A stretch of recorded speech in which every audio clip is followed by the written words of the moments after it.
آگے ایک بات اور، ویسے تو کافی ساری کتابوں کے حوالے دیے تھے کہ معاویہ خود گالی بکتا تھا مولائے کائنات کو اور بکواتا تھا. مولائے کائنات علی علیہ السلام جن کا مرتبہ یہ ہے جن پر درود بھیجی جائے ان پر یہ گالیاں بکواتا تھا. یہ محدثین کی ہزاروں کتابوں میں، 100 کتابوں میں، تاریخ کی 100 کتابوں میں یہ بھرا پڑا ہے کہ معاویہ گالی بکواتا تھا. مسلم شریف میں، ترمذی شریف میں، نسائی شریف میں، مسند احمد میں، مسند ابی یعلا میں، سب میں بھرا پڑا ہے. لیکن نہیں دیکھا تم نے. چلو یہ شاہ صاحب، شاہ عبد العزیز محدث دہلوی کی بات مان لو. شاہ عبد العزیز محدث دہلوی کو پھر تم رافضی کہنا، ہمیں رافضی نہیں کہنا، انہیں رافضی کہنا کہ انہوں نے ایسی باتیں کیوں لکھی اپنے فتووں میں. شاہ عبد العزیز محدث دہلوی لکھتے ہیں، مسند ابی یعلا موصلی کی روایت نقل کرتے ہوئے مسند ہے، بہت مستند ترین مسند ہے وہ یعلا کی. اس میں کہتے ہیں، ایک طویل روایت بیان کرتے ہیں، کہتے ہیں معاویہ بن خدیج، ہم نام تھا جو معاویہ بن ابی سفیان کا. سب لوگ غور سے سنیے، یہ بات ہم لوگوں کو سمجھانی ہے کیونکہ ہم اب زمانہ یہ آ گیا ہے کہ یہ باطل کہیں تو ہمیں حق بولنے کی ضرورت ہے کیونکہ قوم گمراہی کی طرف جا چکی ہے اور آخری گڑھے پہ پہنچ رہی ہے جہنم کے. ان لوگوں نے ان کا پرستار بنا دیا ہے معاویہ آل معاویہ. شاہ عبد العزیز محدث دہلوی لکھتے ہیں، مسند ابی یعلا کی روایت ہے کہ معاویہ بن خدیج جو کہ معاویہ بن ابی سفیان کا خاص فرینڈ ساتھی تھا، اور یہ بھی صحابی تھا اور معاویہ بن ابی سفیان بھی صحابی تھا جو آخری وقت پر ایمان لائے. معاویہ بن خدیج معاویہ بن ابی سفیان کے ساتھ حج کرنے گیا اور حج کرنے کے بعد امام حسن علیہ السلام نے اس بندے کو اپنے پاس بلایا. آپ امام حسن علیہ السلام مدینۃ المنورہ میں موجود تھے. میں روایت میں خلاصہ کر رہا ہوں جو روایت میں لکھا ہے. اور اس معاویہ بن خدیج کے بارے میں حدیث میں لفظ آئے وَقَانَ مِنْ أَصَبَّ النَّاسِ لِعَلِي، یہ گالی بکنے والوں میں گالی بکنے والوں کا امام تھا. یہ گالی سکھاتا تھا کہ علی کو گالیاں بکو. گالیوں بکنے والوں کا امام تھا. یہ معاویہ کے ساتھ حج کرنے جا رہا ہے، معاویہ کے ساتھ ملا ہوا ہے اور حج کرنے جا رہا ہے. امام حسن بلا بھیجتے ہیں اس کو، کہتے ہو معاویہ بن خدیج کو بلا لاؤ. اور جب وہ معاویہ بن خدیج آیا، امام حسن علیہ السلام نے کہا تو میرے والد کو کیوں گالیاں بکتا ہے؟ تو میرے والد نے تیرا کیا برا کیا، تو کیوں گالیاں بکتا ہے؟ شرمسار ہو کے چہرہ نیچے کر لیا. امام حسن علیہ السلام نے کہا میں دیکھتا ہوں کہ جب تو حوض کوثر پہنچے گا اور تو نہیں پہنچ سکے گا، تو حوض کوثر پہنچے گا اور تو نہیں پہنچ سکے گا. یہ مسند ابی یعلا ہے. اور میں دیکھتا ہوں میرے بابا مولا علی علیہ السلام کو کہ وہ حوض کوثر پر ہے، حوض کوثر پر ہے اور اپنے ازار کو سمیٹتے ہیں پنڈلیوں سے اور آپ ہکاتے ہیں. معاویہ بن خدیج تو حوض کوثر پہ اگر پہنچ بھی گیا تو مولا کائنات علی علیہ السلام اپنی ازار کو اوپر کر لیں گے. یہ مقولہ ہے عربیوں کا. پنڈلی کو اوپر کر لیں گے اور تجھے کہیں گے بھاگ یہاں سے، تو مجھے زمانے میں گالیاں بکا کرتا. یہ معاویہ بن خدیج معاویہ بن ابی سفیان کا ساتھی ہے، اس کے ساتھ حج کر رہا ہے. مسند ابی یعلا میں روایت شاہ عبد العزیز محدث دہلوی نقل کر رہے ہیں اور علی اس کو بھگا رہے ہیں. میری ذات کی دشمنی نہیں ہے معاویہ بن ابی سفیان سے، علی بن ابی طالب کی دشمنی تھی معاویہ بن ابی سفیان سے، جس کی بنیاد پر تم نے پوری ہماری قوم کا تقدس پامال کیا. خواجہ بزرگ خواجہ اندر ولی عطا رسول کے خدام کا تقدس پامال کیا ہے. لیکن اتنا یاد رکھنا، میں جب تک زندہ ہوں اور میری قوم جب تک زندہ ہے حق کی آواز بلند ہوتی رہے گی. ہم علی کے ساتھ حوض کوثر پر رہیں گے، معاویہ کے ساتھ جہنم کے گڑھے میں رہنا. یہ بات میں نے فتاوی عزیزی سے آپ لوگوں تک پہنچائی تاکہ ایک روایت یہ بھی مستند ہو جائے کہ صرف چشتیہ سلسلہ ہی نہیں کہتا، حدیث کی کتابیں بھی شاہد ہیں اور بڑے بڑے محدثین اس کو اپنے فتووں میں درج کر رہے ہیں. اب کس کو برا کہو گے؟ ان کو برا کہہ لو، ان کو بھی رافضی کہہ دو. ہمیں تو تم نے رافضی بنا ہی دیا ہے پوری دنیا میں. اب دوسرا مرحلہ، خانوادہ چشتیہ، چشت اہل بہشت، خواجہ غریب نواز ہند الولی عطا رسول. غریب نواز کی جو تعلیمات ہیں، ان کے جو خلفاء ہیں، ان سے جو متوسلین، جو ان سے بزرگ ہیں، انہوں نے کیا اس مسئلے پر کہا ہے معاویہ کے؟ یہ لوگوں نے کہا کہ ہمارے چشتیہ کا عقیدہ ہے معاویہ پہ لعن طعن نہ کرو. ٹھیک ہے، ہم لعن طعن تو یزید پر بھی نہیں کرتے، ایسے ناپاک لوگوں کا نام لے کے اپنی زبان تھوڑی نہ خراب کرتے. معاویہ اس میں کہاں سے استثنا ہو گیا؟ ہم تو فرعون کو بھی گالی نہیں بکتے، ہمارے کو فرصت ہی نہیں حسن و حسین کا ذکر کرنے کی. یہ جوامع الکلم، یہ جو میرے پاس ابھی کتاب موجود ہے، یہ انہوں نے کہا چشتیہ سلسلے میں کہیں معاویہ کی مذمت نہیں آئی. چشتیہ سلسلہ تو جیسا تم مفتیوں کا مسلک ہے ویسا ہے، نعوذ باللہ. چشتی سلسلہ کیا کہتا ہے امام حسن علیہ السلام کے لیے؟ جاؤ عوام الناس جو تم بدگمان ہو رہے ہو اپنے مفتیوں سے فتویٰ لینا، اس کے بعد یا تو یہ کتاب سے دور ہو جائیں، اسے جلا کر راکھ کر دے نعوذ باللہ، یا درگاہوں پر آنا چھوڑ دو، ایسی بارگاہوں پر جو خانقاہ چشتیاں ہیں. یہ حضرت یہ جو ہے شواہد النبوت پہلی کتاب، یہ میں دینا چاہتا ہوں. یہ ویسے خانقاہ چشتیہ کے بزرگ نہیں ہیں، یہ مولانا جامی ہے. مولانا جامی جن کو نعت گوئے رسول کہا جاتا ہے، مولانا جامی کی کتاب شواہد النبوت.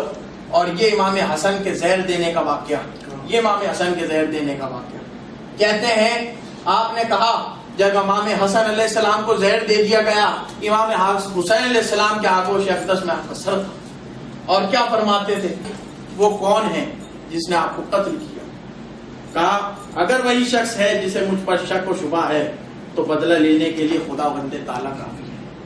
مجھے جس پر شک ہے اگر میں بتا دوں تو میں بدلہ نہیں لیتا. یہ تو آل نبی کا معاملہ ہے، یا آل نبی کا اسوہ حسنہ ہے، یہ بدلہ نہیں لیتے.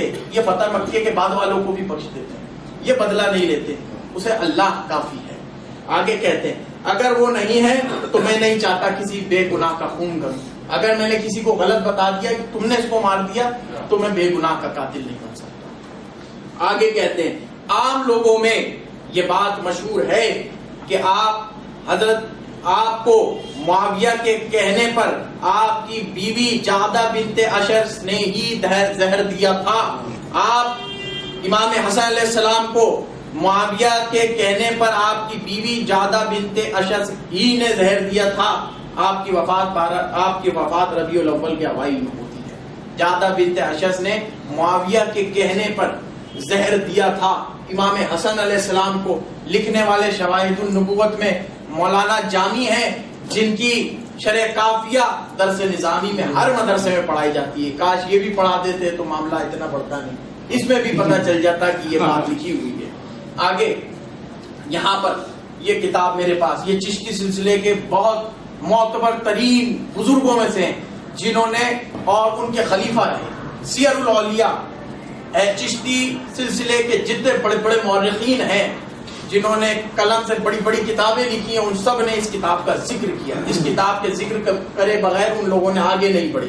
سیر الاولیاء یہ سادات تھے، حق بول گئے. ان کا نام سید بن محمد بن مبارک کرمانی. یہ کتاب ادبی دنیا سے چھپی ہے، ڈاکٹر عبد اللطیف نے اس کا ترجمہ کیا ہے. اور نام پھر سن لو، سیر الاولیاء. وہ کہہ رہے ہیں، یہ دیکھیے یہ میری مارکنگ ہوئی ہوئی ہے. لکھتے ہیں حقائق و اصول، یہ آگے لکھتے ہیں حضرت حسن بصری نے اکتساب علم میں انہی سے رجوع کیا، یعنی امام حسن علیہ السلام امام حسین علیہ السلام سے. آپ کی مدت خلافت 8 مہینے 15 دن تھی اور عمر 47 سال تھی. آپ کی بیوی جعدہ بنت الاشعث الکندی نے معاویہ کی انگیخت پر آپ کو زہر دیا. یہ کتاب دیکھیے. امام حسن کو کس نے زہر دیا؟ جعدہ بنت اشعث تو سبب بنی، امام حسن کو زہر دیا معاویہ نے. جعدہ بنت اشعث کو سبب بنا کر اس کے ہاتھوں سے معاویہ نے امام حسن علیہ السلام کو زہر دیا. اور یہ چشتی سلسلے کے بڑے معتبر بزرگ ہیں، بڑے فضیلت والے ہیں، جن کا ذکر چیخ چیخ کر ہر کتاب کر رہی ہے چشتیہ سلسلے. کبھی توفیق ہوتی کہ اس کتاب کو بھی پڑھ لیا ہوتا وہ اسٹیج سجانے سے پہلے تو ایسے معاملات پیش نہ آتے. لیکن یہ کتاب بھی تم سے نہیں پڑھی گئی، اور ہو سکتا ہے کہ اس کتاب میں بھی تمہیں ہضم نہ ہو. تو چلو ایک کتاب اور ہم پیش کرتے ہیں. یہ بھی خواجہ غریب نواز رحمت اللہ علیہ کی سلسلہ چشتیہ کے ہی بہت بڑے بزرگ شیخ عبد الرحمن چشتی صابری، یہ عبد الحق رضولوی رحمت اللہ علیہ کی خانقاہ سے مربوط ہیں اور ادھر کی خانقاہ سے انہوں نے فیض روحانی لیا. اس کتاب کی سب سے بڑی فضیلت یہ ہے خواجہ بزرگ خواجہ کریم نواز رحمۃ اللہ علیہ نے اپنے روحانی تصور اور تصرف سے یہ کتاب لکھوائی شیخ عبد الرحمان چشتی صابری. اور اس کے اندر شیخ عبد الرحمان چشتی صابری جو لکھتے ہیں وہ بھی آپ سماعت فرمائیے کہ کیا لکھتے ہیں. یہ بھی سلسلہ چشتیہ کے بزرگ ہیں. یہ لکھتے ہیں کہ امام حسن نے پورے امام یہاں لکھتے ہیں بہت بڑی بحث کرنے کے بعد 198 پیج نمبر ہے, 198 اور 199 پیج نمبر ہے, میرات الاسرار شیخ عبد الرحمان چشتی صابری کی, اور یہ بھی ادبی دنیا سے چھپی ہے. اس میں کہتے ہیں کہ 29 سال 6 ماہ کی مدت تک آپ کے خلاف پہلے 4 خلفائے کرام حکمران رہے, باقی 6 ماہ یعنی 6 مہینے تک حضرت امام حسن علیہ السلام نے پورے کیے. جب آپ نے دیکھا کہ معاویہ طلب حکومت میں بے اختیار ہے, دنیا پرستی میں پریشان ہے, اور اس معاملے میں مسلمانوں کا خون بہے گا, مسلمانوں میں انتشار پیدا ہوگا, آپ نے معاویہ سے صلح کر لی, حکومت ان کے حوالے کر دی اور خود مدینہ منورہ میں گوشہ نشین ہو کر مشغول بحق ہو گئے. تاریخ تبری اور خزانہ جلالی میں لکھا ہے اس سے بھی معاویہ کے دل کو تسکین نہ ہوئی, خلافت لینے کے بعد بھی تسکین نہ پہنچی دل کو. امام حسن کی جان کے پیچھے پڑا رہا. یہ لفظ کون لکھ رہا ہے؟ یہ میں بول رہا ہوں. یہ چشتی سلسلے کی 400 سال پرانی کتاب خواجہ غریب نواز رحمۃ اللہ علیہ نے خود اپنے روحانی تصرف سے لکھوائی, اور یہ بات لطائف اشرفیہ میں بھی لکھی ہے, اور یہ خود اس میں بھی لکھی ہے کہ غریب نواز کا فیض روحانی ان کو پہنچا. یہ بات اس میں لکھی ہے. آگے کہتے ہیں آخرکار معاویہ نے اسما بنت اشعب زوجہ امام حسن کو بڑے بڑے انعامات کا لالچ دے کر ان کے قتل پر آمادہ کر لیا, اور اس ناقص العقل اور ناقص الدین نے آپ کو زہر دی. یہ امام حسن علیہ السلام کو زہر کس نے دیا؟ معاویہ نے. زہر دینا, علی سے لڑنا, علی کو گالی بگانا, آل نبی کا دشمن بننا, یہ سب بے خطا بے گناہ, یہ سب جنت کی دعویداری, یہ کس بنیاد پر کی جا رہی ہے؟ اب ان سارے بزرگوں پر میں تم سے کہتا ہوں, جتنے یہ ناسبی بریلوی مولوی ہیں, سب مل کر ان پہ رزق کا فتویٰ لگاؤ, سب مل کر ان پر رافضیت کا فتویٰ لگاؤ. دیکھو تمہارے اوپر آسمان سے کس طرح پتھر گرے. یہ وہ بزرگ ہیں, انہوں نے ایسی باتیں پیش کی ہیں.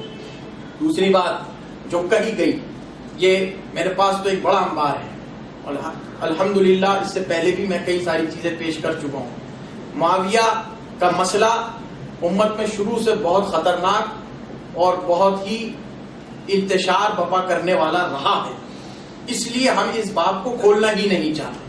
لیکن جب سامنے والا سید کے سامنے, وہ بھی صحیح النسب سید کے سامنے, جمعرات والے سید کے سامنے نہیں, صحیح النسب سید کے سامنے اگر معاویہ کی تعریف کرتا ہے تو ہر سید زادے کا, ہر خانقاہی کا, ہر سجادہ نشین کا, ہر مجاور کا یہ حق بنتا ہے کہ جس سے وہ فیض روحانی پا رہا ہے, یعنی مولائے کائنات شیر خدا سے, اس کے دشمن کا برملا رد کرے, اعلان کرے کہ یہ دشمن اور باغی مولا